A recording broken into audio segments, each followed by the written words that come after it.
Nah, ini di sini dalam tahap ini masih tahap code aja. Aduh, suara saya masuk ya? Masuk, Mas. Masuk, oke. Teman. Nah, di dalam source ini juga kita masih dalam tahap review code-nya. Jadi codingannya itu direview kembali, kalau ada yang salah nanti di coding kembali menjadi lebih baik gitu. Next tahapannya build. Nah, build ini nanti membutuhkan dependensi. Nah, dependensi ini sebenarnya lebih ke dalam aplikasi modern sih. Kayak contoh ya, kalau di PHP itu ada Composer, terus kalau di Java ada Maven, dan di Node.js itu ada npm, npm install dan lain sebagainya. Nah, kalau di Python juga ada itu pip install main.r requirement.txt. Nah, itu tahap dalam menginstal dependensi sih. Jadi itu kayak library apa atau plugin apa yang dibutuhkan oleh aplikasi. Nah, soalnya compile code. Nah, compile code ini yaitu kayak proses yang saya bilang tadi di awal, kalau itu sama ketika kita membuat source code menjadi binary file yang siap kita gunakan, yaitu compile. Itu proses compile. Nah, soalnya ada di bagian testing. Nah, testing ini banyak ya, nanti banyak tahap-tahapnya. Kayak ada load testing, ada UI test, ada bug fixing, terus ada security testing. Nah, ini testing nanti banyak sekali nanti kalau testing. Hanya production. Nah, production ini di tahap di mana aplikasi itu udah siap untuk dipakai gitu. Dan tinggal kita monitoring. Nah ini untuk development dari cara lama ya sama cara baru. Nah, cara lama itu developer itu nanti bertahap gitu, bertahap dari pertama ke build. Nah, ketika build terus build terusan ke tes. Nah, tes itu nanti dilimpar ke QA. QA sudah lulus tes. Nah, itu nanti dari situ nanti dilempar ke operation gitu. Operation terus nanti di-install di server gitu. Nah, proses lama ini sebenarnya cukup memakan waktu juga sama rentan di error. Nah, rentan errornya itu nanti di dalam rilisnya ke operation biasanya. Ini aku juga pernah ngalamin sih dulu. Saya kan juga di project itu masih pakai cara lama ini gitu. Jadi saya sebagai operationnya gitu, sebagai sysadminnya gitu. Nah, ketika saya sebagai sysadmin ya, ketika aplikasi itu diinstal, nanti tiba-tiba itu error gitu. Error, nah ini error apa saya nggak tahu. Nah, karena saya nggak tahu, saya lempar ke developernya pasti kan. Mungkin ada yang tahu jawabannya apa?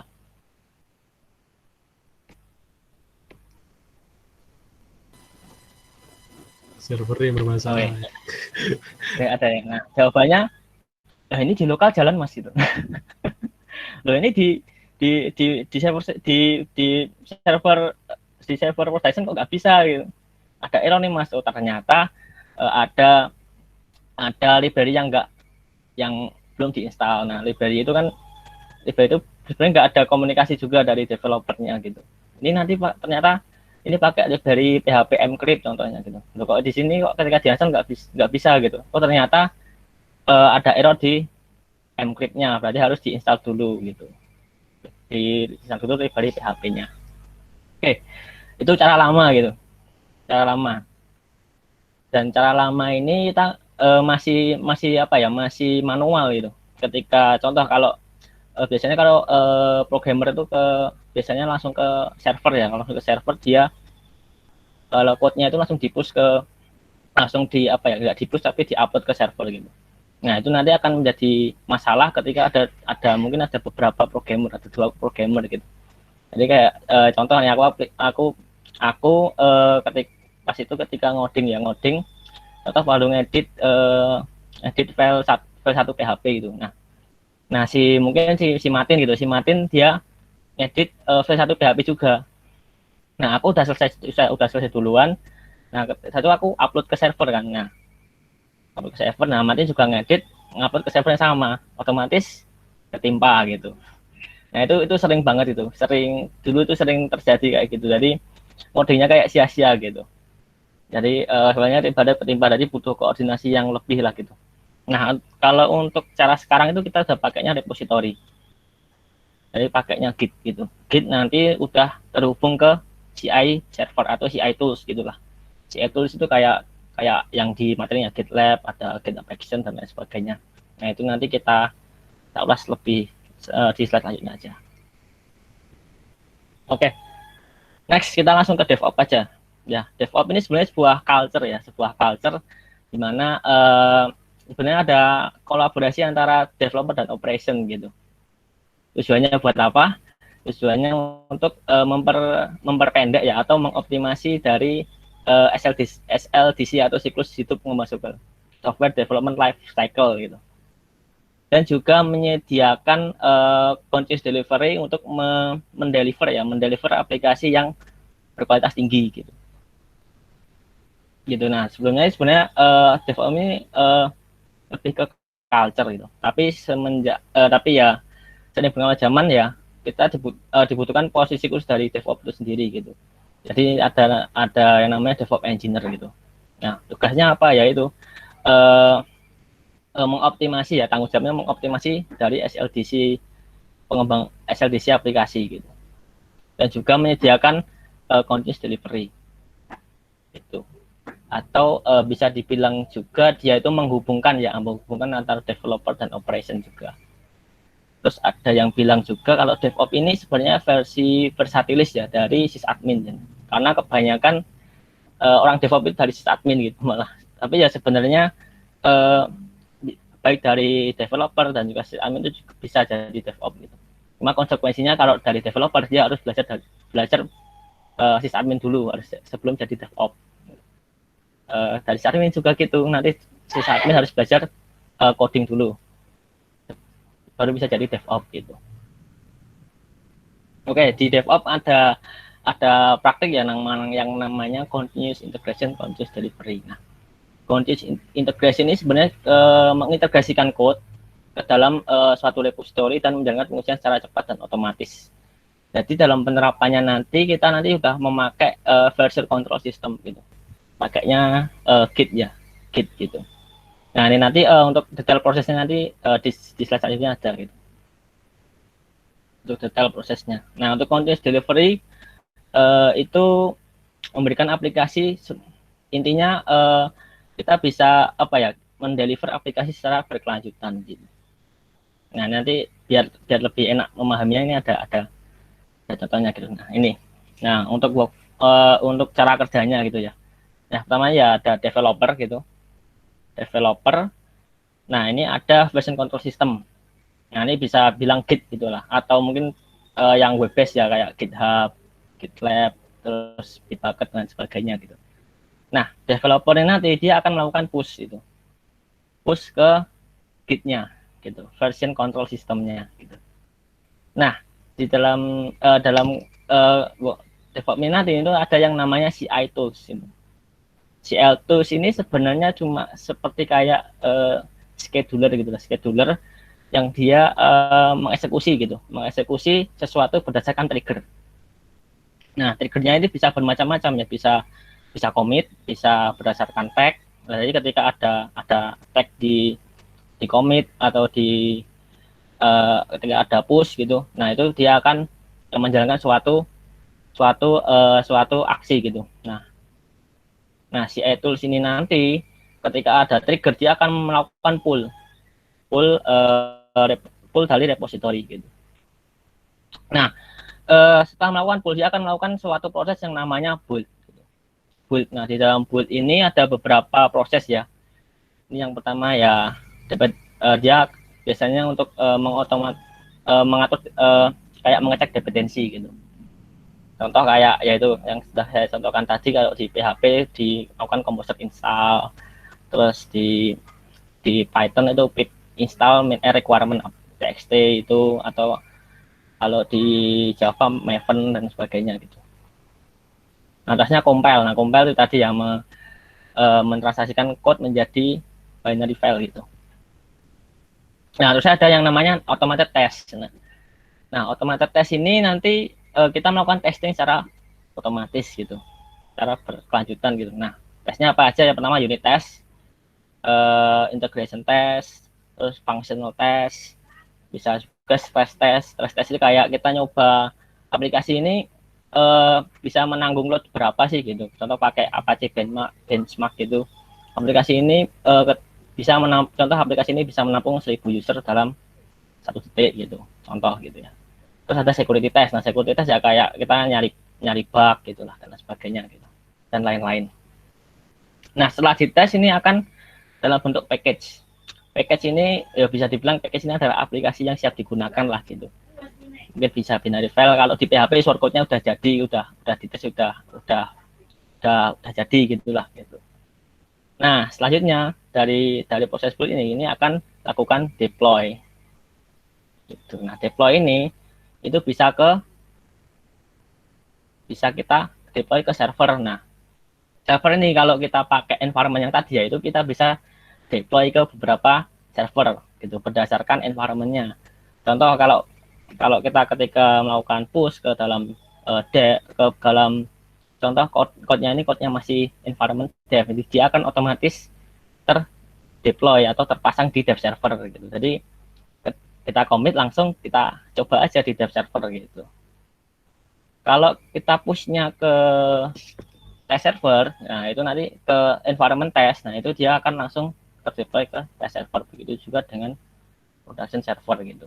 Nah, khusus kalau production server nanti itu dianjurkan nanti dia sistemnya manual deploy gitu. Jadi deploy-nya harus secara manual. Jadi ada kayak nggak bisa otomatis, tapi harus ada persetujuan deploy itu production yes atau no, harus dipicet yes gitu. Itu. Nah, ini untuk cara kerjanya gitu ya. Nah, proses yang di atas itu namanya continuous integration.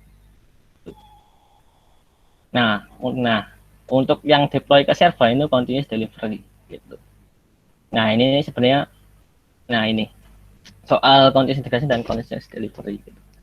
Nah, prinsipnya ya, prinsip dari dua proses tadi itu, yang pertama prosesnya itu berulang-ulang ya. Jadi setiap ada trigger dia akan mengeksekusi lagi dan sebagainya. Nah, selanjutnya otomatiskan semua. Kalau bisa semua proses tes itu diotomatisasi gitu. Contoh kayak kita contoh kayak tes itu ya, tes secara langsung. Contoh kalau aplikasi web itu dia dites fungsi-fungsinya dari login sampai tambah apa. Nah, itu kalau bisa diotomatiskan. Nah, itu contoh pakai Selenium itu, aplikasi Selenium, dia bisa otomatisasi testing berdasarkan alur aplikasi, tapi kita tesnya secara langsung gitu, secara web langsung gitu. Dan prosesnya cepat dan biarkan mesin yang melakukannya gitu. Jadi kita kalau bisa udah nggak melakukan secara manual lagi, tapi kalau bisa otomatis ya kita pakainya otomatis gitu. Dan biarkan mesin yang melakukannya. Nah, untuk automatic deployment ya. Nah, automatic deployment ini sebenarnya penerapan dari continuous delivery. Nah, tapi bedanya kalau automatic deployment nanti udah otomatis deploy gitu. Kalau di continuous delivery itu kan harus ada kayak decision-nya, harus ada decision secara manual gitu. Ini mau di deploy apa enggak? Kalau iya nanti langsung di deploy gitu. Bedanya gitu. Automatic deployment lebih dia itu ketika push atau ada perubahan di dalam code itu atau udah otomatis ke deploy ke server gitu. Oke, untuk CI tools ya itu sebenarnya banyak variannya. Ada GitLab CI, terus ada GitHub Action juga yang baru, terus ada Travis CI, terus ada Jenkins gitu. Ada banyak sebenarnya. Kalau di cloud juga ada, contoh kalau di Google Cloud itu ada Cloud Build, terus di Azure itu ada Azure DevOps gitu. Itu sebenarnya banyak kalau CI CD tools itu. Oke, kenapa saya di sini kayak pakainya GitLab ya. Nah, GitLab ini sebenarnya kayak repository berbasis web gitu. Ini kayak sebenarnya alternatifnya kayak GitHub gitulah. Tapi ini namanya GitLab gitu. Nah, GitLab ini menyediakan kayak CI/CD pipeline juga. Ini yang jadi fitur highlight-nya gitu. Dan dia itu open source gitu. Dan yang bagus lagi dia bisa diinstal di server gitu. Jadi kita install di server pribadi gitu. Nih. Ya mengapa pakai GitLab ya? Dia tuh open source. Arsitekturnya sederhana. Nanti kita pas buat pipeline-nya kita lihat nanti sederhana ya. Terus nah itu bisa diinstal di environment kita sendiri gitu. Ya, suara saya masuk ya? Halo. Masih, Mas. Masih Mas, aman. Masuk mas, aman. Aman ya? Oke. Ini takutnya ada masalah gitu. Oke, demo ya. Kita langsung ke demo aja. Itu tadi sedikit lah pengenalan lah gitu. Oke, ini file materi sudah saya siapkan ya, materi presentasi sama code-nya ya. Code nanti ada code gitlab mainci.yml. Nah, itu udah ada di situ semua gitu. Jadi teman-teman kalau yang mau praktek silahkan di-download. Oke. Nah, untuk persyaratan ini teman-teman harus punya, kalau mau nyoba gitu ya, mau nyoba harus punya akun GitLab pertama. Harus ada VPS ya, VPS atau server gitu yang digunakan untuk deployment tadi. Dan server itu harus sudah terinstall Git, Apache, MySQL juga kan ada database juga sama PHP 7 gitu. Sama aplikasi PHP-nya. Nah, untuk aplikasi PHP-nya ya saya menggunakan Codeinator gitu. Codeinator dan itu sudah sedikit lah saya modifikasi lah.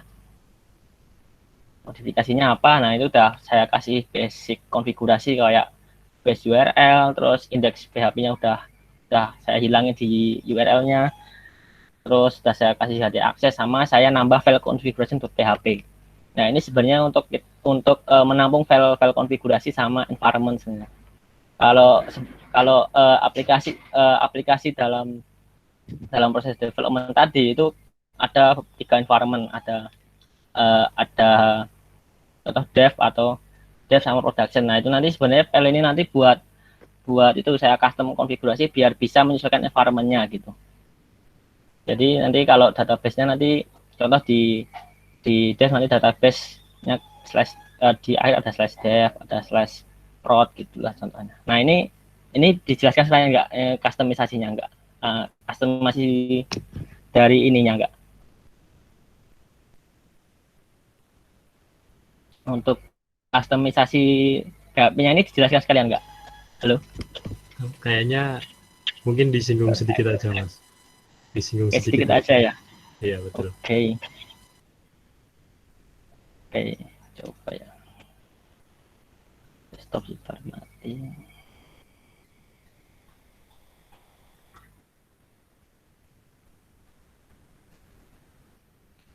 Mati komplit.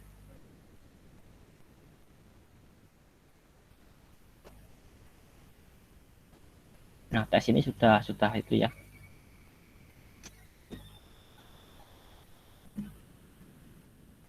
Oke, sebentar ini.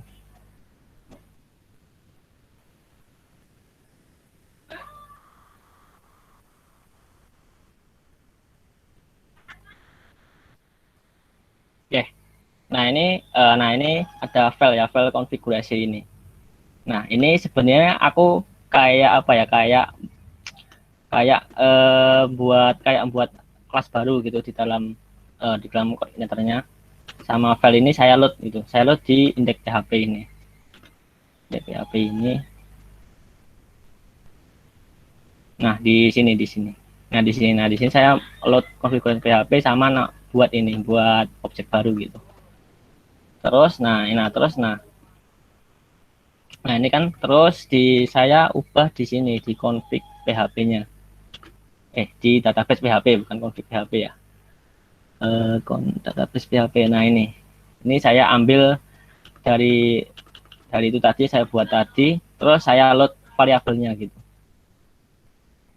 Ini cuma simple aja ini sebenarnya. Nah, fungsinya buat apa? Buat kayak kita bisa nampung kayak variabel yang unik gitu, kayak API kayak juga bisa. Terus buat nampung file authentication atau enkripsi dan lain sebagainya, biar lebih memudahkan aja lah gitu. Kan kalau filenya terlalu dalam itu nyarinya juga susah gitu. Jadi mau nyeting database harus masuk ke application config database itu lama, nggak efisien gitu. Efisiennya langsung dikasihkan ke luar aja buat satu file khusus gitu. Contoh kayak di Laravel kan ada .environment, nah itu udah enak banget gitu. Kalau mau ngedit soal informasi penting dari aplikasi itu gitu. Gitu.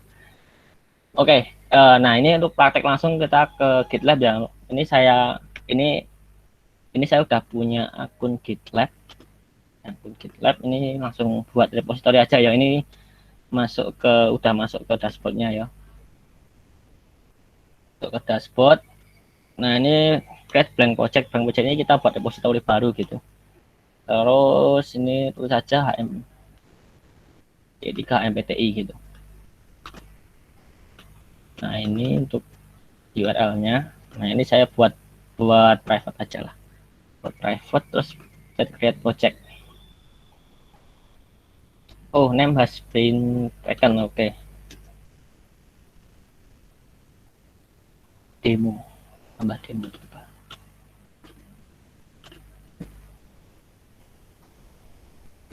Oke, ini repository udah dibuat ya.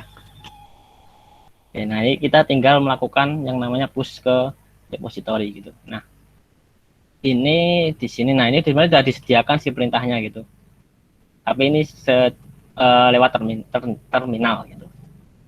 Nah, ini push dan existing folder. Saya di sini udah ada code-nya gitu, tinggal saya hapus saja gitu. Oke.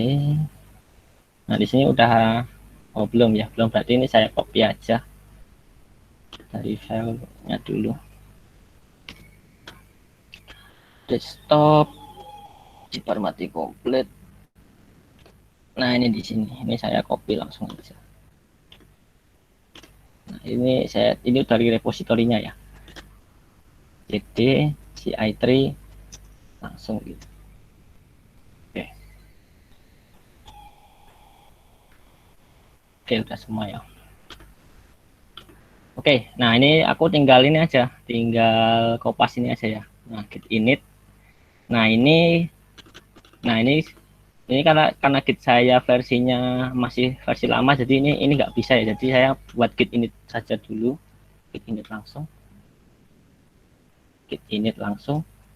Nah, terus karena di git yang terbaru itu kan default branch-nya itu nggak master lagi tapi main gitu. Ini kita check out, jadi buat branch baru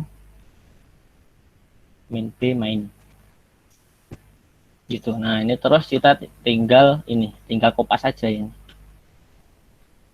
untuk initial commit, kopas. Dah, tinggal kita git push menu origin main.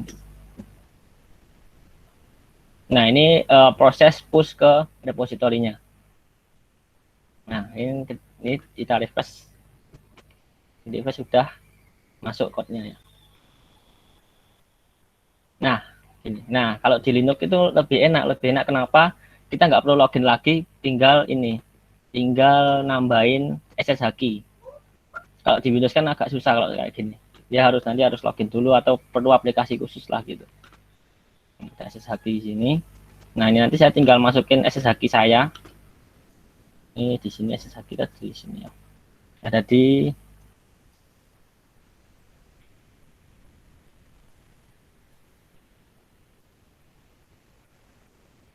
Nah, di sini ini tinggal di apa ya? Tinggal dikopas saja ke sini udah otomatis gitu. Jadi nggak perlu login lagi, langsung push, nggak perlu login lagi lah gitu. Kalau mau push dan lain sebagainya. Oke, ini untuk melakukan push code ke GitLab ya. Nah, ini buat repo. Nah, push code. Nah, ini perintahnya ini saya sematkan di sini gitu. Nah, terus kita nambahkan di ignore. Nah, tambahkan git ignore dan melakukan commit. Nah, ini git ignore-nya kayaknya sudah ya. Oh, udah ya. Udah ini. Oh.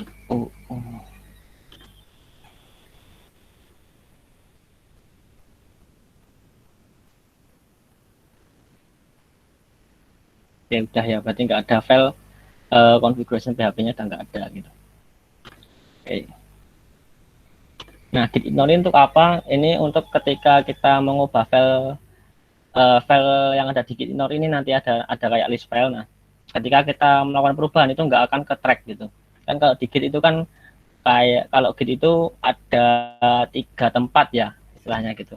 Ada yang pertama itu di lokal kita, yang kedua di staging area, yang ketiga di server gitu. Nah, code yang ada di sini, yang ada di yang bisa kita akses itu ada di lokal kita. Nah, di staging area itu ketika kita lakukan git add itu loh. Nah, itu dia itu akan melakukan tracking perubahan dari filenya gitu.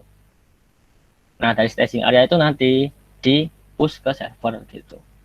Kalau secara secara sederhananya gitu. Iya, nah oke. Nih next, nah untuk server ya, di server di sini ya saya asumkan udah ada server ya, udah install Apache, PHP 7, MySQL, Git, SSH dan lain sebagainya gitu. Nah ini saya udah ada server ya, udah ada server, dan kalau teman-teman mau nyoba buat server sendiri ini saya udah sediakan, saya buat ya kayak kayak script otomatisasi sendiri. Nah ini lebih enak kalau pakai ini. Ini saya cuma ya sekitar 5 menit udah ke deploy semua ya, udah base-nya udah sedia gitu. Ini udah bisa diakses ya. 56. Nah ini. Tapi sudah saya rubah dikit nama folder. Saya root.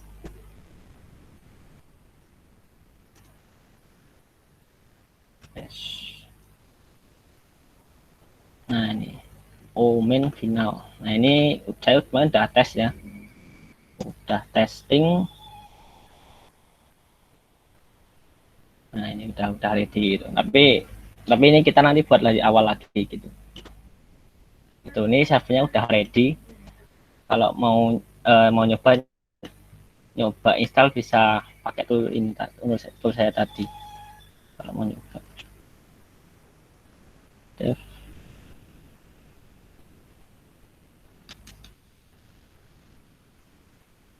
Oh di sini berarti.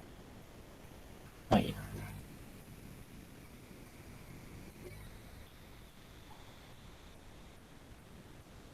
Nah ini tinggal dimasukin aja. Nah udah ada nih kayak install setting dan lain sebagainya gitu. Yang itu untuk server saya sebenarnya udah ada servernya gitu. Ya semisal aja udah ada servernya. Selanjutnya pasang aplikasi ke server. Nah pasang aplikasinya ke server. Nah ini sebelumnya saya install, saya pasang SSH-nya dulu. Gitu. Ini di filenya ada di sini tadi ya. Add SSH. Oh, coba paste dulu. Add SSH IDS yang public. Nah ini nanti dimasukkan ke itu tadi, ke GitLab-nya yang key tadi di SSH key sini.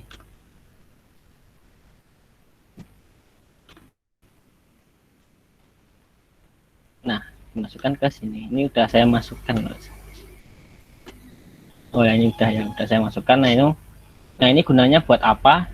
Nanti biar server ini bisa langsung mengakses ke akun GitLab saya gitu. Jadi nanti servernya akan dianggap sebagai saya gitu. Jadi nggak harus login lagi dan sebagainya gitu. Oke, sekarang melakukan git clone ya. Git clone. Nah, kembali ke repository. Oke, nah untuk clone dari sini, nah ini ada clone with SSH. Ini di copy aja. Ini udah masuk ke servernya. Ke public HTML. Nah ini tinggal dikopas saja. Git clone. Nah git clone itu mengambil code dari version control system gitu, dari GitLab-nya gitu. Yang ngambil code dari sana. Karena ini private, jadi saya harus pakai SSH key tadi. Kalau public itu bisa diakses oleh semua orang, tapi kalau ini kan kasusnya itu repositorinya private, jadi harus saya sendiri yang bisa mengakses. Nah, cara biar bisa mengakses dari server ini itu tadi pakai SSH tadi. Nah, ini kan udah bisa clone nanti. Nah, dia udah jalan ya clone-nya. CI HMPTI demo. Nah, ini udah ada code-nya. Oke, nah ini kan belum ada konfigurasi PHP karena tadi sudah saya masukkan ke git ignore gitu. Jadi kita nanti buat sendiri konfigurasi PHP-nya. Oke, next kita melakukan buat dan import database gitu. Nah, ini perintahnya seperti ini ya. Ini kalau mungkin kalau pakai XM itu nanti kita pakainya PHP admin gitu. Kayak 15. Ini sebenarnya sudah saya install PHP admin juga sih. Tapi ini udah install PHP admin juga. Nanti kayak buat database gitu. Tapi di sini halo. Udah bisa. Udah.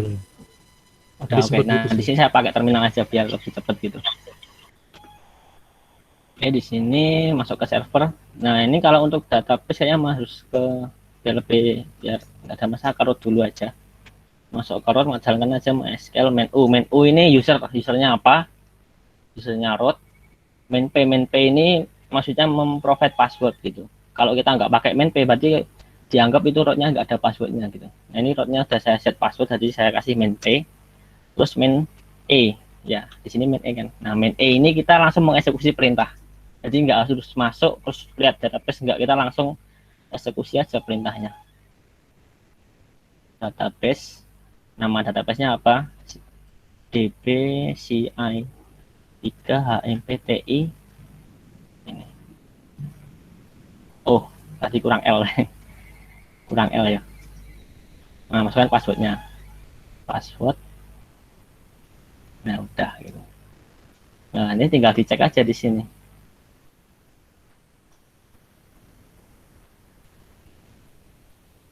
Passwordnya salah ya.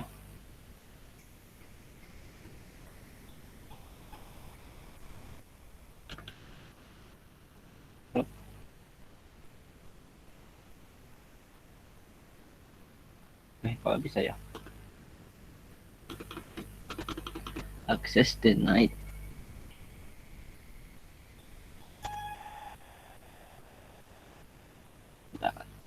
Passwordnya salah mungkin.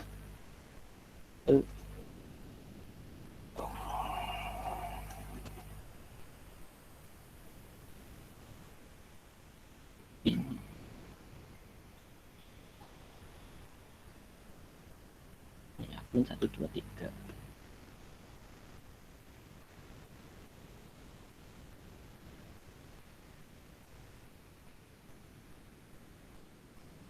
Udah bisa masuk. Show database. Udah masuk ya, udah ya. Ini berarti PHP matinya masih error, nggak bisa login sebagai user berarti masih error. Tapi ini udah ada ya di sini ya. Udah ada. Jadi bisa langsung aja. Oke, lalu kita buat file konfigurasi PHP kan tadi nggak dimasukkan ya ke dalam reponya. Jadi kita buat secara manual gitu. Ini copy aja ya, copy aja di sini udah ya.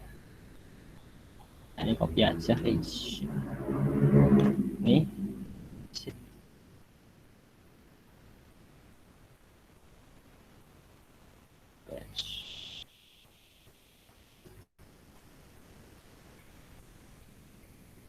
Di mana? Nano configuration PHP. Nah, ini disesuaikan tadi sama passwordnya. Admin 123 tanda tanya. Nah, saya verifikasi dulu. Final.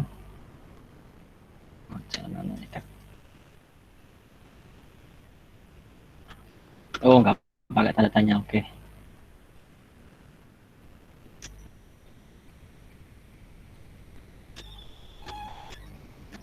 Oke.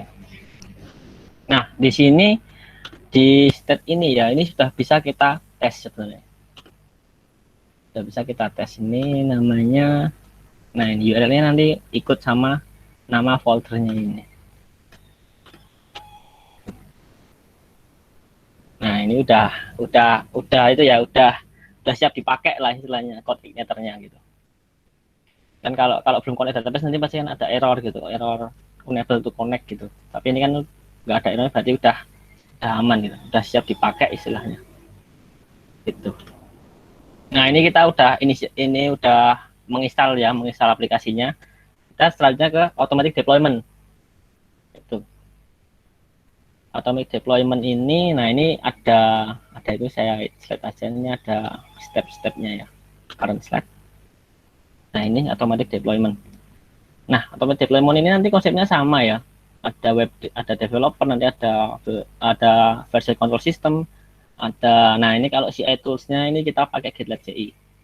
Nah nanti developer melakukan push, terus nanti dari GitLab CI akan melakukan pull. Nah ini sebenarnya nanti dalam satu tempat ya itu nanti ya, karena PCS sama CI toolsnya itu sama, yaitu GitLab gitu. Nah ini karena melakukan proses build, nah buildnya ini nanti ada di file GitLab main.ci.yaml YML gitu. Nah itu nanti kita kasih namanya script auto deploy ke servernya itu tadi gitu, nah ini nanti melalui SSH. Nah ini sedikit tricky-nya, ini sedikit tricky lah, nanti saya jelaskan, ada kayak ada triknya gitu, kenapa kok bisa sampai gitu, ada triknya gitu. Oke, sebelumnya nah ini biar gini, ini sebenarnya kayak ini triknya di sini gitu. Yang pertama itu ini menambahkan public SSH ke authorized keys. Jadi istilahnya itu SSH itu kita bisa login itu nggak cuma pakai password aja, kita bisa pakai yang namanya sertifikat gitu, pakai public key, nah gitu. Nah setiap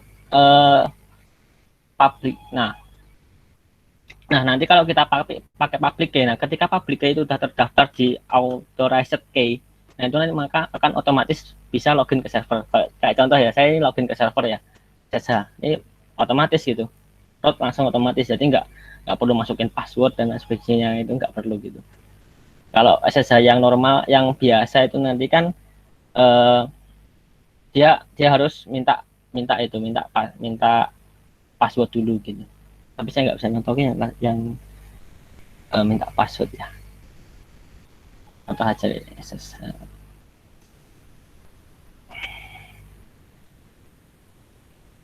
SSH root.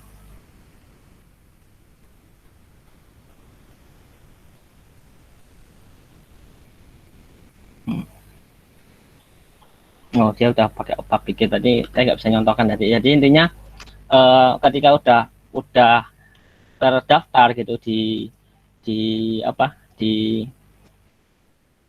authorized case, nah ini dia otomatis akan bisa langsung login gitu. Ini bisa dicek ya, nanti sama nanti. Nah ini sama kan, sama ini sama. Nah ini, nah triknya itu di sini itu cat. Nah cat yang dua ini kan dia itu menambahkan ke file sini, berarti sama saja saya membolehkan diri saya sendiri untuk login ke server gitu. Nah ini kan punya saya sendiri, kan saya masukkan ke authorized key gitu. Jadi intinya saya mengizinkan diri saya sendiri untuk masuk ke saya sendiri gitu sebenarnya. Nah triknya nanti identitas saya nanti dipakai oleh GitLab. Jadi GitLab itu nanti akan login ke server ini. Nah, nanti server akan mengira, oh ini saya sendiri. Jadi ini saya sendiri karena udah terdaftar di sini. Jadi saya bisa login. Jadi GitLab itu nanti bisa login gitu. Gitu. Nah ini nanti, nah ini menambahkan sejaki ke GitLab. Nah tadi udah ya, udah saya tambahkan ya. Coba saya login ke user saya dulu. Cat SSH, oh pakai paste. Cat SSH IDRSA, enggak yang ini, yang pub. Nah ini harus dimasukkan ke GitLab-nya gitu. Ini kayaknya juga sudah ya.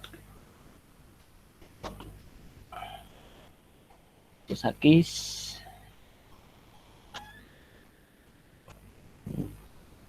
Ini udah ya. Ini udah saya masukkan, ini tinggal masukin aja, nanti udah tinggal di copy, dimasukin aja gitu. Copy, copy,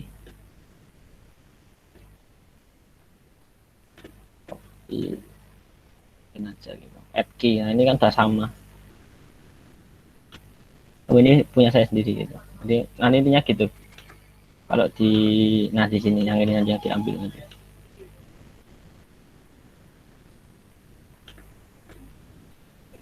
Nah ini kan dari hostnya udah sama, jadi udah cocok.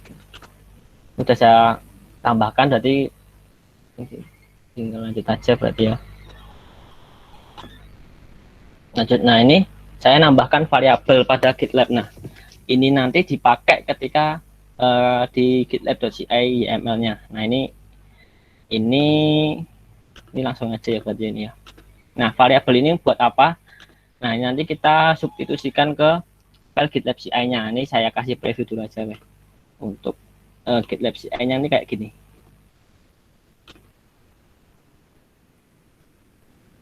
Nah ini kan dia itu menghasil variabel gitu. Ini variabel SSH private key sama server. Nah variabel ini dia ambilnya dari sini, dari setting CI/CD di bagian variabel. Nah ini kan masih kosong, nanti kita tambah sendiri. Yang pertama SSH private key. Nah SSH private key ini digunakan nanti untuk mengenerate itu tadi ID RSA pub tadi, yang digunakan oleh GitLab nanti, GitLab plannernya nanti untuk masuk ke server saya gitu. Jadi server saya nanti akan mengira oh ini yang masuk saya sendiri gitu, karena ada itu tadi perintah tadi saya masukkan key saya ke authority key gitu, ke key yang diizinkan untuk masuk gitu. Jadi saya menambahkan diri saya sendiri. Nah dalam kasus ini GitLab itu nanti akan dikira saya sendiri, dikira server sendiri gitu intinya. Nah untuk mengenerate IDR saya yang sama butuh SSH private key. Nah SSH private key ini bisa dilihat di sini ya, di SSH IDR SA saja. Nah ini kan ada begin open SSH private key. Nah ini private key-nya, ini tinggal di copy aja. Copy, nih tinggal di paste add variable.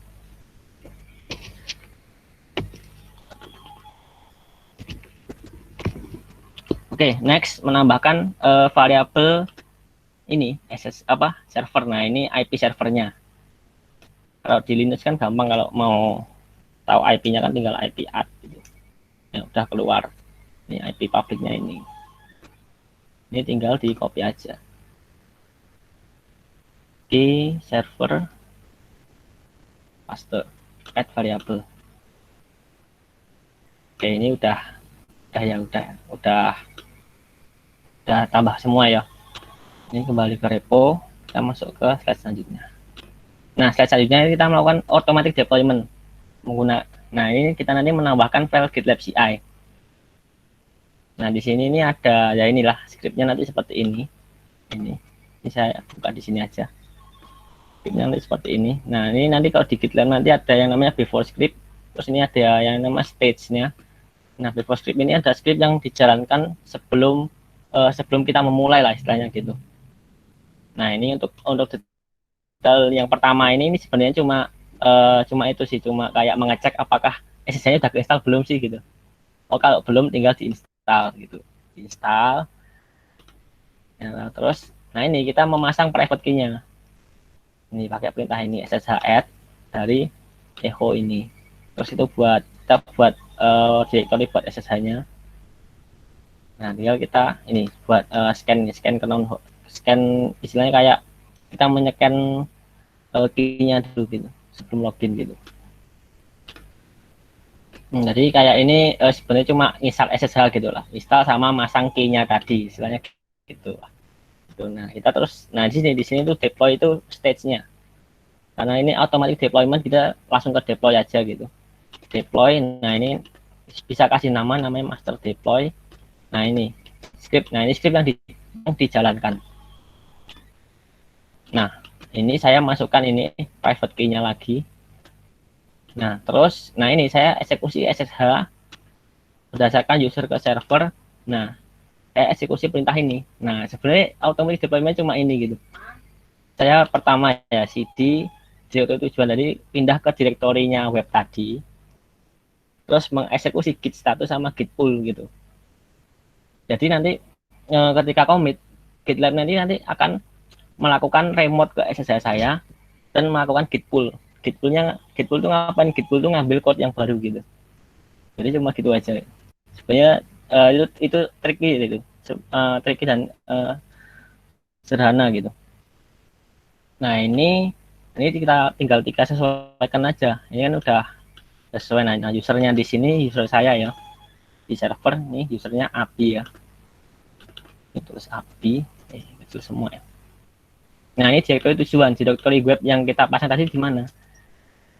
Ini tadi di public HTML CI 3 demo ya. Demo. Nah, ini kita harus tahu absolute path-nya gitu. Absolute path-nya itu path yang sebenarnya. Ini kan masih relatif path ya.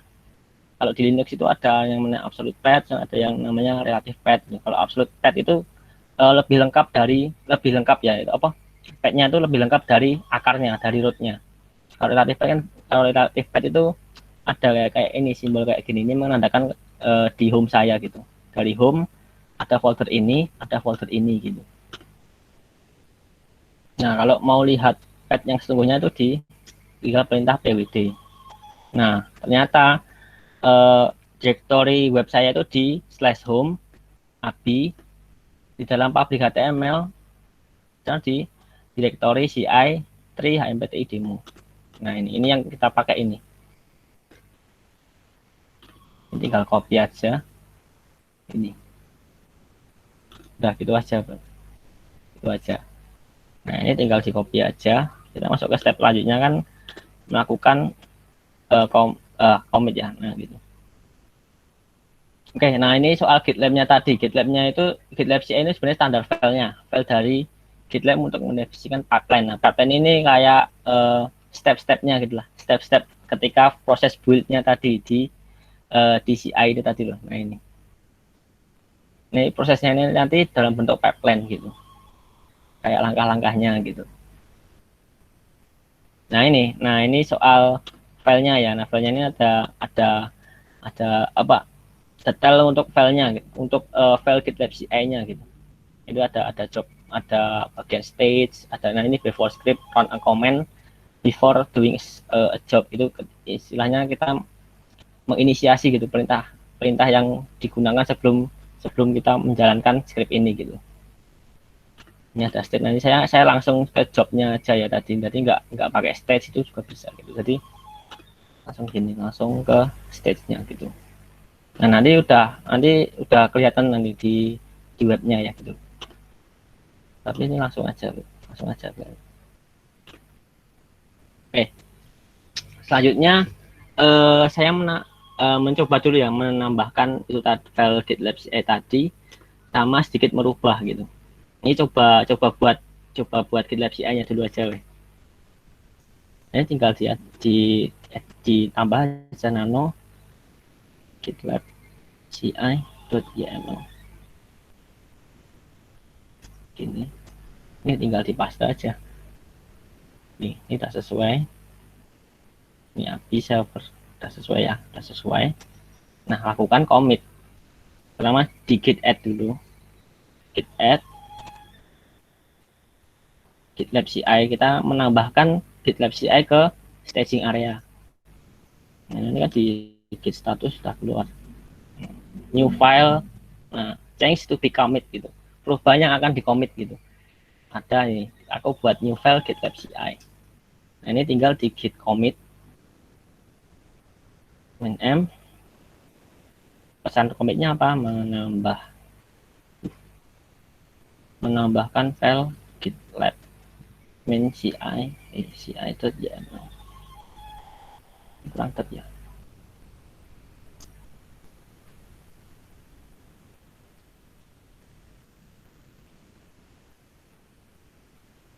Oh, ini harus itu config dulu email sama name-nya. Oke, nggak apa-apa. Kalian.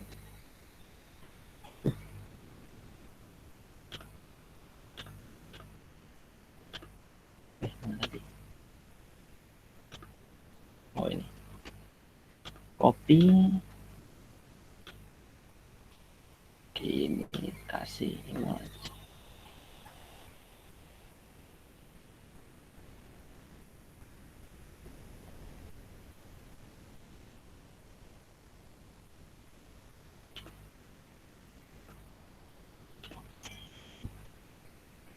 Git config. Nah, ini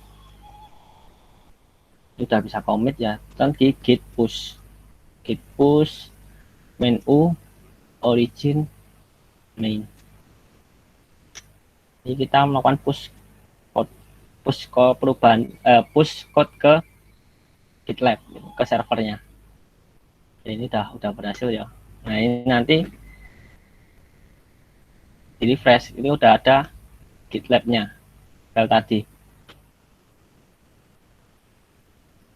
Nah, ini GitLab CI-nya 28 detik yang lalu. Nah, ini udah tercommit gitu. Nah, ini ketika nambahkan GitLab itu akan ada ini proses di CI/CD-nya di pipeline. Ya kan otomatis buat proses gitu. Nah, ini dia akan melakukan proses. Nah, ini kita bisa lihat prosesnya apa, prosesnya berjalan gimana gitu. Proses di bagian job. Nah, job ini bisa kita lihat ya. Ini biasanya waktunya sekitar 1 menit untuk 1 kali proses. Nah, ini udah sukses ya, udah pass gitu. Udah sukses. Nah, ini dia melakukan remote ke server saya tadi yang melakukan git status sama git pull gitu. Is up to date to origin main, nothing to commit and already up to date. Nah, ini udah berhasil gitu. Oke, next berarti kita tinggal melakukan perubahan gitu sesuai di slide tadi ya, perubahan ke file apapun lah gitu untuk nyoba apakah itu bisa otomatis berubah gitu. Contohnya tadi kan webnya ini ya, ini webnya, ini saya lakukan commit lagi ya, commit lagi sebentar. Oke, ini di sini ya. Contoh saya mau merubah di bagian view-nya aja ya, view defaultnya aja ya, welcome ya, welcome message. Nah, ini tinggal dirubah aja ya. Nah, ini saya ganti welcome to CI/CD test gitu ya. Tes. Nah, ini saya hapus saja ini. Ini saya buat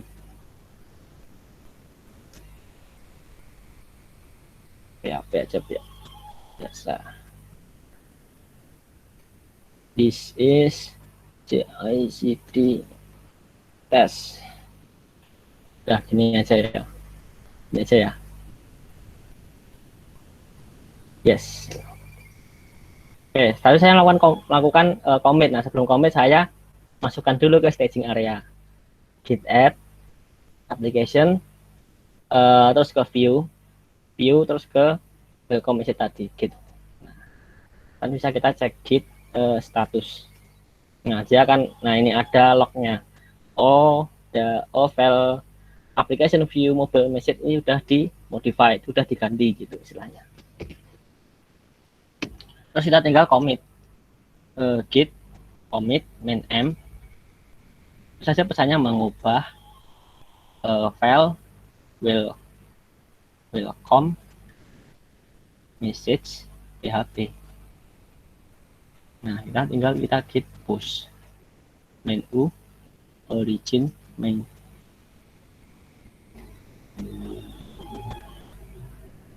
Nah, udah sukses ya. Ini tinggal dilihat di sini. Nah, nanti dia akan buat pipeline baru. Nah, ya ada job 1 running lagi kan. Nah, jadi ketika aku commit dia akan mengeksekusi perintah itu tadi lagi gitu. Nah, ini udah buat yang nama deploy. Nah, deploy ini nama stage-nya tadi di sini. Deploy. Terus dia akan dilihat apa detail eksekusinya. Ini dia masih proses ya.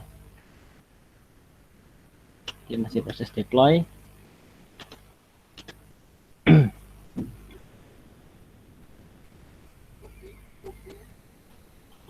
Nah, dia langsung sukses, sudah sukses.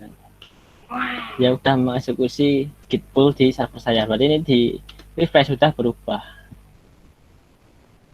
Ya, otomatis berubah. Nah, itu sebenarnya automatic development itu seperti itu gitu. Yeah. Nah, hasilnya nah ini tadi kan ini sama ya. Ini ada nanti ada 2 backline. Nah, ini nanti hasilnya seperti ini, job succeed, artinya udah sukses gitu dari scriptnya tadi. Nanti hasilnya ini sama gitu. Oke, next ini untuk ini ada untuk pengembangannya. Nah, itu tadi kan cuma sebenarnya sederhana sih ya. Sederhana banget sebenarnya itu tadi. Mungkin pengembangannya nanti teman-teman bisa kayak menambahkan automatic test tadi. Tadi kan bisa dites PHP-nya di tes PHP unit contohnya gitu. Tapi mungkin kalau di CI agak susah, mungkin pakai aplikasi Laravel mungkin ya. Itu. Terus atau mungkin bisa menerapkan release management. Nah, release management ini contoh kayak itu tadi, kayak di implementasi yang awal tadi. Mana ya? Ini. Ini contoh ya, contoh ketika aku nge-push, aku kasih tag versi 1.0.0 min dev. Nah, karena dari tagnya itu kan min dev itu nanti otomatis akan ke deploy ke dev server. Nah, nanti ketika aku tag min itu RC dia akan otomatis ke server. Terakhir ketika saya tag di list dia otomatis ke port server. Jadi nanti udah otomatis semua gitu. Jadi ketika udah dev nanti tinggal ini saya mau di testing nih, di tag aja ke RC, dia otomatis akan ke deploy ke server gitu. Server testingnya udah selesai, udah siap nih, udah siap dipakai untuk production, tinggal di tag release dia tuh udah otomatis deploy ke production gitu. Jadi intinya seperti itulah gitu. Terus ini implementasinya juga aku ada ini sih, ada referensinya juga. Nah ini bisa dilihat ya di sini.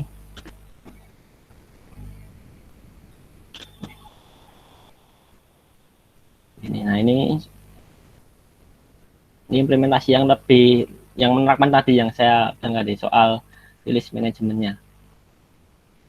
Nah ini ada, ini deploy to development, deploy to testing, terus deploy to production gitu. Terus ini kita bisa pakai aplikasi lain, contoh pakai itu saya juga sempat ada nemu tutorial itu bisa digunakan ke Flutter juga. Jadi otomatis nanti ketika udah commit, otomatis dia nanti akan mengcompile APK-nya. Jadi kita bisa langsung download, bisa langsung ngetes itu. Terus kalau saya yang kemarin itu yang baru nyoba itu di GitHub Action itu kita udah bisa automatic testing gitu. Itu nih bisa saya tunjukkan enggak ya?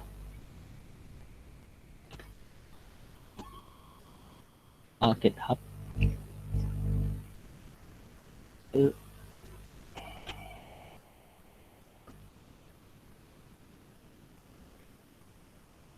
Ini mungkin kemarin saya project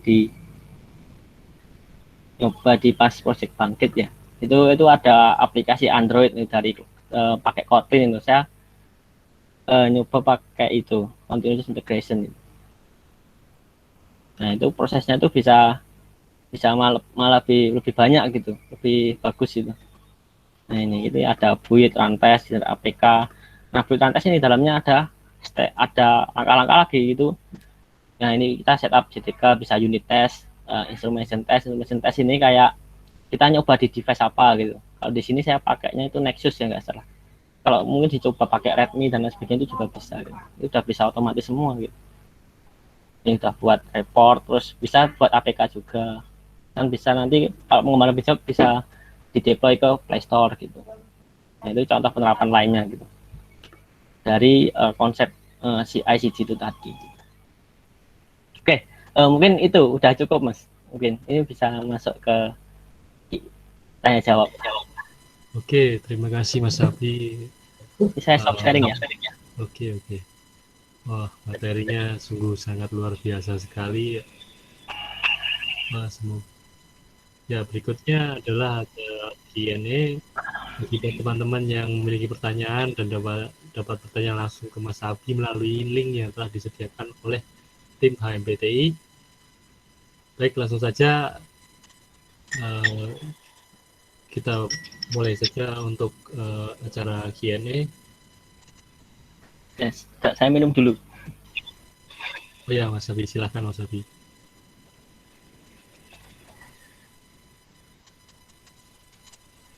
Wah, ini ternyata sudah terdapat beberapa penanya ini. Nah, nggak kelihatan. Oh, Ya, ini langsung aja. Udah siap Mas Abi? udah. Oke, ini dia pertanyaan pertama. Perbedaan Git, GitLab, dan GitHub apa ya? Dan untuk menghubungkan Git dengan GitHub itu gimana ya Mas? Ini pertanyaan dari Sutarjo.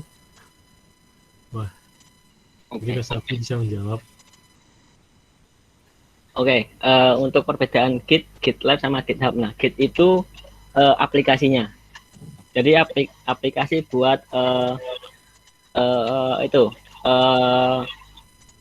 memanajemen perubahan dalam code gitu. Jadi kita bisa tahu lah ada perubahan code apa aja, terus versioning gitu, kayak history perubahan filenya itu bisa kita lihat itu gitu. Itu kalau Git itu lebih ke aplikasinya. Nah, GitLab sama GitHub itu sebenarnya sama, dia itu penerapan aplikasi Git, tapi dia itu berbasis web gitu.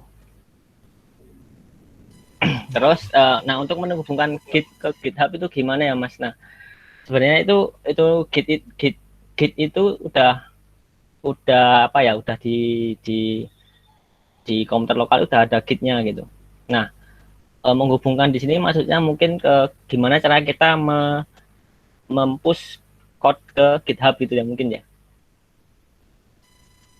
Ya, Nah, mungkin gitu Mas. itu caranya itu tadi sebenarnya. Kalau ke GitHub itu lebih nanti itu sama sih, nanti butuh SSH key atau mungkin nanti login gitu. Nanti coba aja nanti Git, coba nanti lah buat repository gitu, buat repository, terus nanti kan ada itu ada petunjuknya buat buat inisiasinya gimana. Terus nanti ada loginnya gitu. Nah, itu praktek dikit lah. Nanti ada petunjuk. Nah, itu nanti kita lakukan push code. Nah, pas ketika push itu nanti kita suruh login biasanya. Kalau dari awal login username-nya apa, password-nya apa, ya udah otomatis nanti ke push ke sana. Jadi gitu caranya. Nanti tinggal dicoba aja sih. Nanti yang penting udah punya akun, udah buat repo, sama nanti tinggal ketika push nanti kita diminta username sama password. Nah, itu nanti udah otomatis terpush ke sana gitu. Gitu. Untuk cara push code-nya ke GitHub atau GitLab. Sebenarnya nanti kalau ke GitLab juga sama. Gitu. Oh ya, terima kasih Mas Abi. Mungkin bagi teman-teman yang menggunakan Windows bisa pakai untuk aplikasi SourceTree ya, Ya, biar pakai bisa software. untuk menghubungkan ke Git langsung. Kalau mungkin yang pakai Linux bisa langsung direct langsung. Iya, kalau enaknya pakai Linux itu tadi, kita bisa direct langsung ke Git-nya menggunakan SSH gitu. Kalau di Windows itu nggak bisa, kita harus login dulu gitu. Kalau pakai SourceTree kayaknya aku belum pernah nyoba kalau SourceTree ya, kayak berbasis desktop ya. Ya, kalau SourceTree berbasis desktop Mas. Jadi ya kayak kayak versi Git, versi desktopnya Git lah. Oke. Oke, Itu ya Mas Sutarjo ya. ya terima kasih Mas Safi. Berikutnya pertanyaan dari tidak disebutkan namanya. Malam Mas, maaf out of topic, mau tanya, saya kan programmer pemula. Saya sudah belajar C4, apakah saya perlu belajar C3 terlebih dahulu? Mungkin Mas Safi bisa bantu menjawab. Sebenarnya itu sih, kalau kalau mau belajar, kalau udah ke C4 mending dilanjutkan aja gitu. Kalau mungkin kalau mau belajar CI3 itu ketika ada kebutuhan, contoh ada project dia mintanya CI3. Nah, kita itu baru belajar gitu. Tapi kalau sekarang udah CI4 mending dilanjut aja dulu. Dilanjut aja nanti kalau udah bisa, udah paham nanti kalau belajar yang versi sebelumnya pasti lebih mudah nanti gitu. Atau belajar yang mungkin framework lain nanti lebih mudah. Ini penting penting kita memahami itunya dulu, memahami konsepnya dulu gitu. Gitu aja sih. Iya betul. Kalau nanti kita belajar dari yang malah yang model lama, dari versi yang lama nanti malah beberapa kita malah menggunakan yang baru nanti perlu menyesuaikan ya mas. Iya. Ya benar, tapi kalau kita udah terbiasa gitu, udah maksudnya jam terbangnya udah tinggi lah, itu kalau mempelajari framework baru mungkin nggak akan lama gitu kan, udah konsepnya kan sebenarnya sama-sama aja gitu.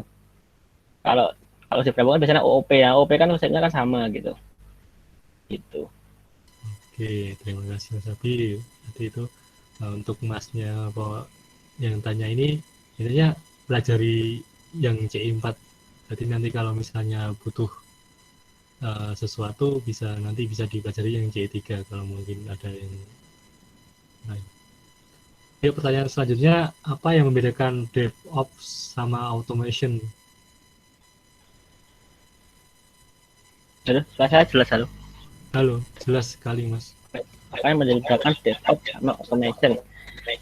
DevOps itu yaitu tadi culture ya, culture mengenai kolaborasi antara developer dan operation gitu. Jadi lebih kayak apa kayak itu ya, kayak budaya ketika mengembangkan aplikasi gitu. Gunanya apa DevOps ini? Untuk memperpendek software development lifecycle dan juga menciptakan aplikasi yang berkualitas tinggi dengan cara continuous delivery. Nah, kalau automation sendiri kita mengerjakan tes yang monoton atau tes yang secara manual kita lakukan menggunakan mesin gitu, menggunakan komputer gitu. Jadi kita nggak perlu lagi menjalankan tas yang monoton itu gitu, secara manual. Nanti kalau bisa pakai mesin gitu. Nah, sebenarnya DevOps ini di dalam DevOps ini udah automation udah include di dalam DevOps sendiri. Di dalam penerapannya itu nanti banyak sekali proses-proses yang diotomasi gitu. Sebenarnya udah bagian dari DevOps juga automation itu.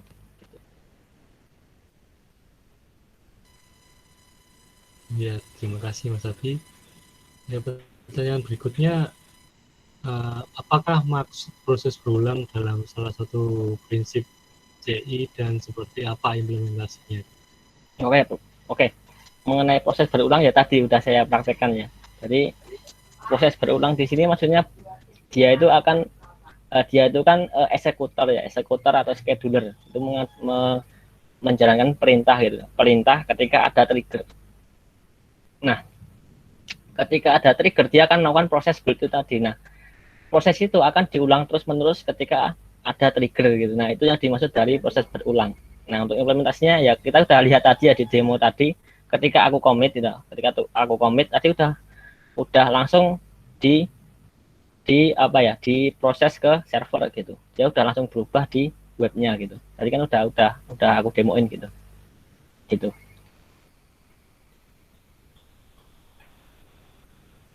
Oke, terima kasih. Ya, pertanyaan berikutnya, dalam DevOps ini hal yang paling utama untuk dipelajari apa ya Mas? Oke, ini ini menarik ya sebenarnya. Banyak sih kalau di dalam DevOps ini saya juga masih dalam tahap belajar juga sih. Ini saya sebenarnya belum belajarnya juga belum lama lah, sekitar belum sampai 1 tahun inilah belajar soal DevOps ini. Nah, itu tadi mengenai DevOps ini sebenarnya kalau untuk belajar ya ini tinggal kita backgroundnya apa dulu. Kalau dari developer kalau pengen belajar DevOps itu otomatis kita harus basicnya dulu harus belajar basic dari sysadmin dulu. Jadi kayak cara install server, kayaknya deploy aplikasi gimana, caranya install aplikasi CI di server gimana, dan lain sebagainya. Nah, ketika itu udah menguasai di dalam dasar sysadmin, itu baru kita belajar mengenai itu tadi, soal CI/CD, terus soal automation dan automated test itu tadi, terus soal monitoring itu, terus apa lagi ya, soal oh ya ditambah itu soal Git itu juga, itu penting itu juga, karena setiap eh, setiap nanti setiap pengembangan aplikasi pakainya Git gitu. Ini pertanyaan selanjutnya. Ya, pertanyaan selanjutnya, Mas. Untuk proses yang dilakukan, apakah dilakukan semuanya dengan sistem atau individual, dilihat dari proses CI atau CD?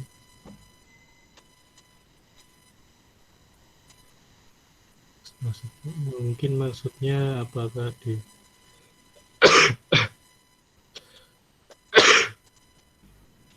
untuk proses yang dilakukan, apakah dilakukan semuanya dengan sistem atau individual, dilihat dari proses continuous integration, continuous development. Mungkin Mas Abi bisa menjawab. Saya juga nggak gagal paham nih. Ini maksudnya gimana? Nah, untuk proses dilakukan, apakah dilakukan semuanya dengan sistem atau individual? Mungkin bisa open mic aja. Bagaimana? Untuk penanya ini mohon bisa open mic mungkin. Apakah orangnya masih di sini? Atau mungkin maksudnya mungkin gini Mas Abi, mungkin untuk continuous integration sama continuous development itu biasanya itu dilakukannya itu menggunakan suatu sistem atau mungkin secara manuali, mungkin ya maksudnya seperti itu ya kayaknya. Individual, soalnya ada individualnya nih bikin, kayaknya sih seperti itu ya maksudnya. Mungkin ini gini ya, dari prosesnya itu dia pakainya tools biasanya gitu. Jadi ya otomatis yang pakainya sistem gitu. Itu aja.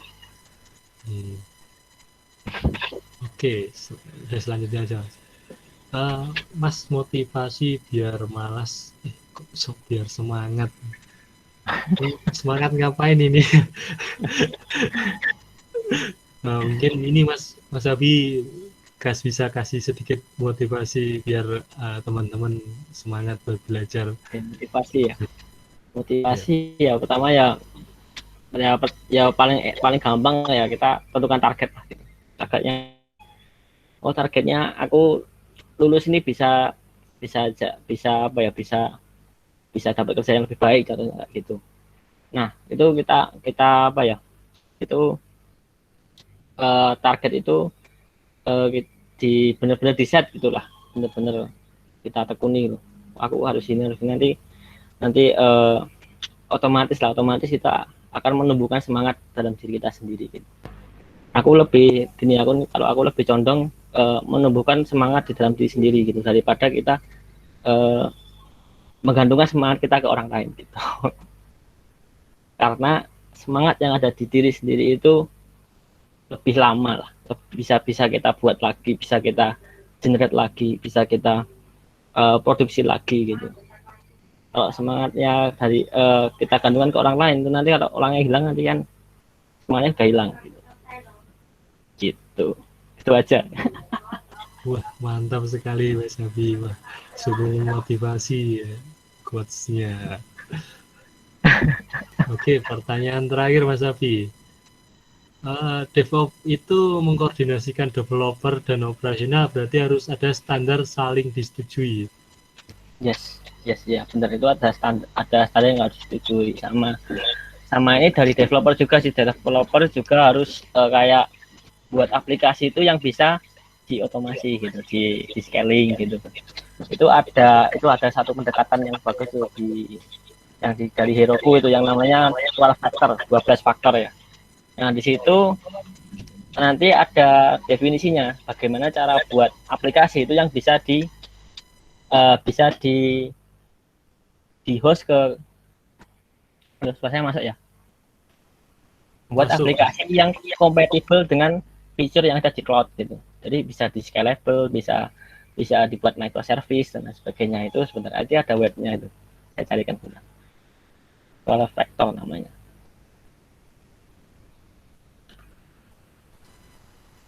Wah, mantap sekali. Nah, itu nanti kayak ada rule-rule-nya lah di situ. Yang pertama harus ini, yang ada 12 rule kan di situ. Yang pertama code base. Jadi aplikasi harus harus harus diimplementasikan dalam version control gitu. Kedua dependencies, ketiga config. Nah, config ini itu tadi configuration management yang saya terapkan tadi. Aplikasi itu harus bisa dipisahkan konfigurasinya gitu. Konfigurasi di development, konfigurasi di testing, konfigurasi di production itu harus berbeda gitu. Kan kalau biasanya kan file konfigurasi database itu kan udah berbeda. Contoh database untuk production itu harus sudah beda, database untuk testing udah berbeda gitu. Nah, itu gimana caranya kita bisa mengcustom itu biar lebih mudah dalam kita menentukan environment-nya gitu. Gitu. Nah, ini detailnya dari sini di 12 factor ini banyak faktornya juga ya. Terus bukunya itu ada Beyond the 12 Factor namanya. Itu bagus juga itu. So, kalau ini kan apa ya, kayak penjelasan singkatnya ada, kalau singkatnya aja, kalau yang lebih detail di sini. Ya, silakan bisa diakses teman-teman kalau yang ingin belajar. Ya, terima kasih Mas Raffi. Semoga jawabannya bisa bisa membantu teman-teman dalam belajar. Cara berikutnya yaitu adalah quiz game. Di acara ini nanti teman-teman dipersilahkan mengikuti karena ada hadiah, sedikit hadiah. Mantap Mas. Saya pandu untuk role-nya. Bagi teman-teman silahkan menggunakan saya sarankan menggunakan beda device ya, karena nanti di beberapa device kemungkinan ada pertanyaan yang tidak muncul. Jadi nanti dari pihak tim HMPTI nanti akan men-sharing dari pertanyaan share screen pertanyaannya, nanti teman-teman bisa melihat dari Meet ini nanti. Kemudian untuk prosedur mengakses quiznya, teman-teman silakan buka kahoot.id, kemudian masukkan PIN 755529593 atau yang itu udah di-share sama tim HMPTI. Kemudian isi nama teman-teman di situ.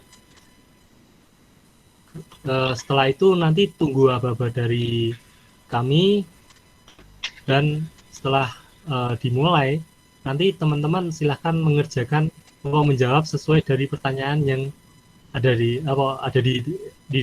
layar itu ya. Nah, nanti setiap pertanyaan teman-teman benar itu nanti kalian akan mendapatkan poin lah. Nanti bagi teman-teman yang berada di peringkat 1 nanti yang akan mendapatkan hadiah 1 sama 2. 1 sampai 2 ya Mas Abi. Oh iya, baik. Ya, 1 sama 2. Berarti untuk nanti peringkat 1 sampai 2 akan mendapatkan hadiah. Bagaimana untuk tim MPTI bagaimana untuk persiapannya? Silakan Rio untuk share screen. Rio Suryo.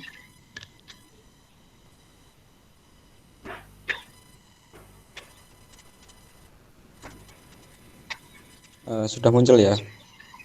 Oke, sudah. Silakan untuk teman-teman segera mengakses kahoot.id, kemudian memasukkan kode game pin yang telah 7523109.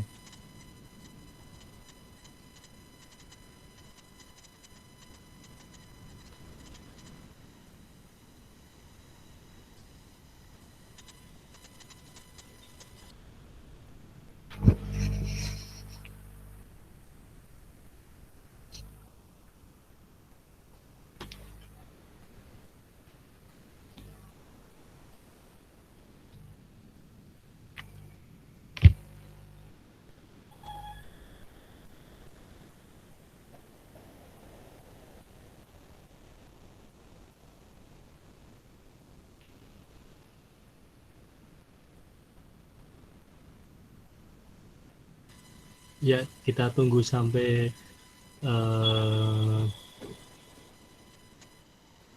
21.30 pas ya. Nanti 21.30 Oke Mas. bagi teman-teman yang belum bisa dikonfirmasi.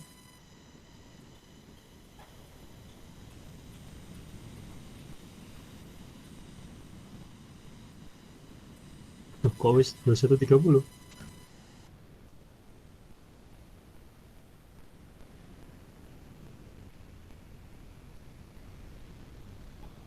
Teman-teman adakah yang memiliki kendala untuk join? Bisa open mic?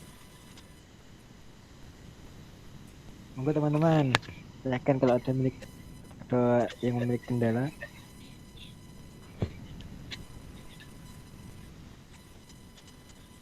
Dimulai jam berapa Mas tadi Mas? 21.31 Oh siap. Soalnya tadi pas aku bilang 21.30, tahu-tahu udah 21.30. Iya benar. 1 menit lagi ya. Oke, sepertinya udah join semua ya. Monggo Mas, bisa dimulai.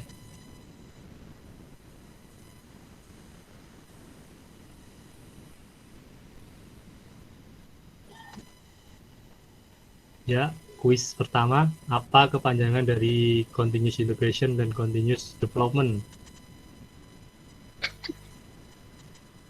Ya, teman-teman bisa dijawab.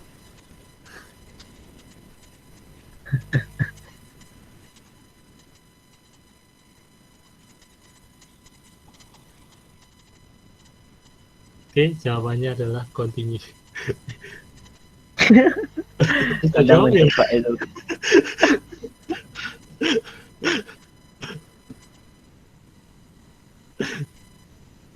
Berikut merupakan tools JICD kecuali. Jadi teman-teman bisa dijawab.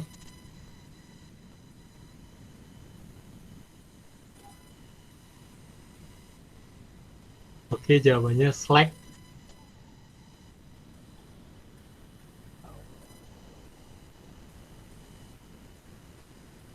Wow, Joyful Gecko masih memimpin dan Golin di Purple Octopus ya. Development merupakan ya. Hai teman-teman, semangat ya.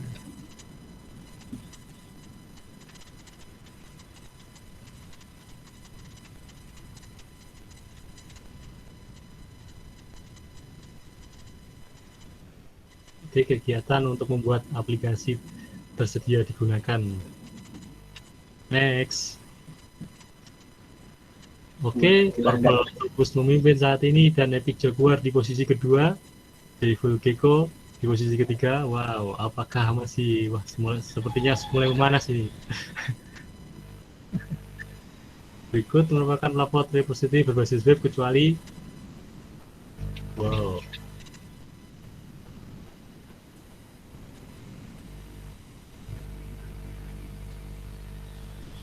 Ayo.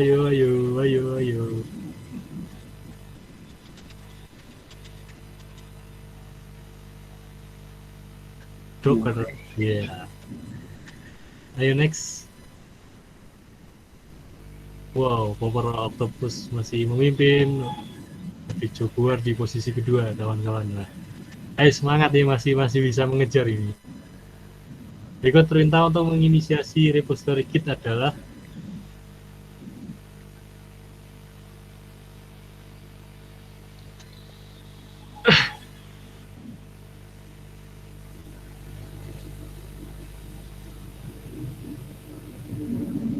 Git init ya. Next. Purple Octopus masih bertahan.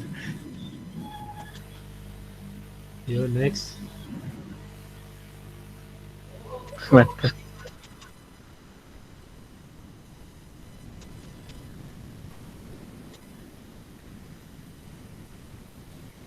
Yang tidak termasuk bahasa pemrograman adalah PHP admin. Next. Wow, Purple Octopus masih memimpin ternyata teman-teman.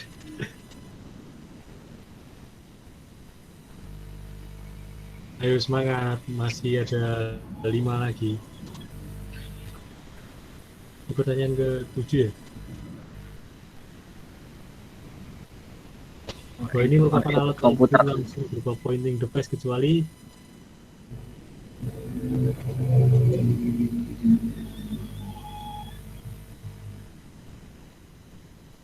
tadi suara. Mantap. Di Porto Octopus masih memimpin. Ayo, Amazon Cita bisa mengejar mesti. Siapa penemu komputer pertama kali? Masih sah ini.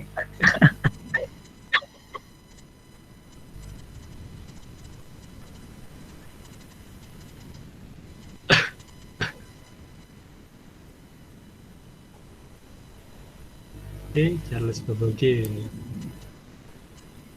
Wah, Porto Octopus masih memimpin.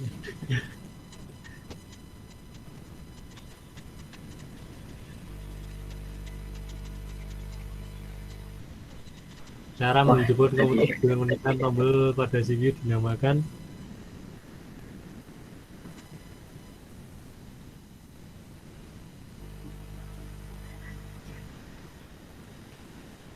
cool booting. Cuma satu yang bener. Mantap ya. Purple Octopus memimpin.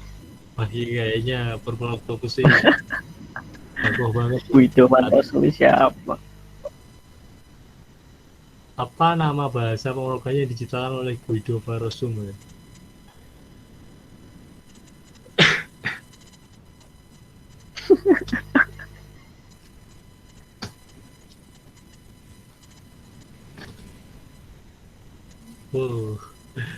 Jawabannya Python. Iya, ini bahasa Python. fenomenal. Wih, Wah, akhirnya Purple Octopus tergeser, sekarang Speedy Rabbit memimpin. Next. Wah, ini Dunia pendirian Universitas Duta Bangsa oleh Komunis Diti.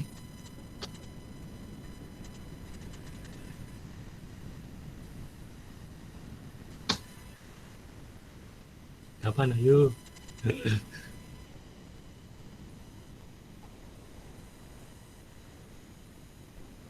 Jawabannya adalah 12 Agustus 2018. Banyak yang benar ya. Wah, Speedy Rabbit masih bertahan. Kemudian di posisi 2 Joyful Gecko ya. Lanjut yuk. Berapa jumlah fakultas di Universitas Duta Bangsa Surakarta? Ayo.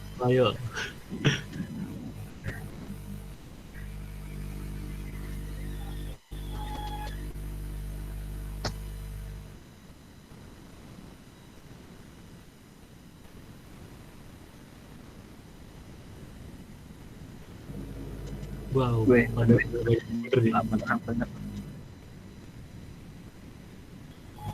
Next. Oh, Speedy Rabbit ya. Masih memimpin. Next. Pertanyaan terakhir, singkatan dari Prodi TI UDD.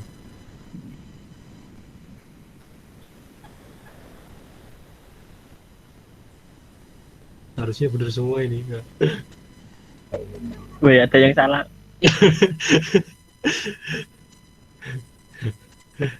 Oke. Udah selesai kawan-kawan. Kita lihat hasilnya ini.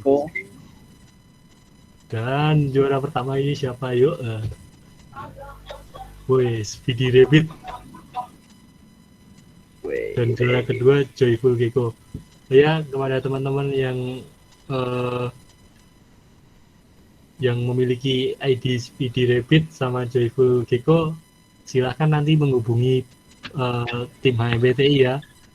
Nanti Joyful Gecko itu panitia mas, jadi yang juara cek gue.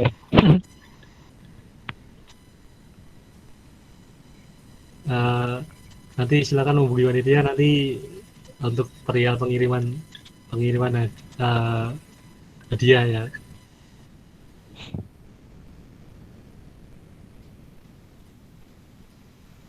Oke, terima kasih teman-teman. Kita telah sampai di penghujung acara. Terima kasih telah berpartisipasi dalam serangkaian acara Cybermati Part 2 kali ini. Jangan lupa untuk teman-teman mengisi kuesioner yang telah disediakan oleh tim HMBTI. Pada malam hari ini kita mendapat sebuah ilmu yang bermanfaat, di mana jika teman-teman yang fokus di bidang web development ini dapat membantu pekerjaan terutama secara tim ya teman-teman. Karena dengan adanya continuous integration ketika menambah atau mengedit code, otomatis terintegrasi ke dalam repository atau penyimpanan bersama. Jadi kita akan menjadi pekerjaan kita menjadi lebih mudah.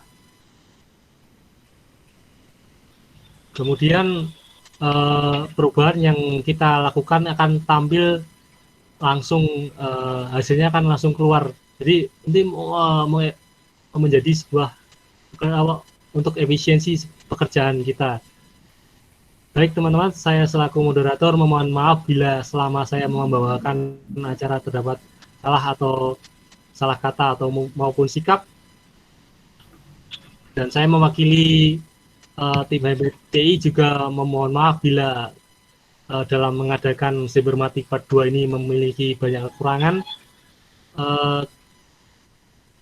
karena kesempurnaan hanya milik Tuhan dan kekurangannya dari kami pribadi. Akhirus salam, wassalamualaikum warahmatullahi wabarakatuh. Waalaikumsalam warahmatullahi wabarakatuh. Terima kasih Mas. Terima kasih Mas.